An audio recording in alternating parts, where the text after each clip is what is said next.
Welcome to శ్రీనాగు vlogs. ఈరోజు నాకు తెలిసిన ఒక విషయాన్ని మీతో షేర్ చేసుకుందాం అనుకుంటున్నాను. ముక్కు పుడక గురించి అనమాట.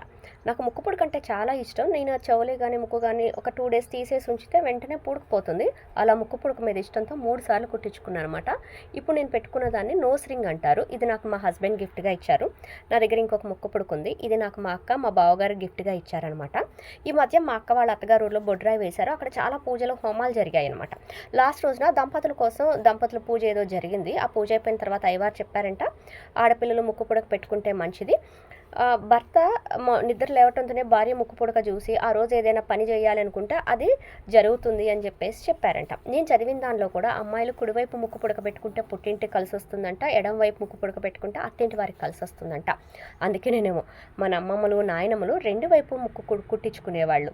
అంటే అత్తింటికి పుట్టింటికి రెండింటికి మంచి జరగాలనే ఉద్దేశంతో కుట్టించుకునేవాళ్ళేమో.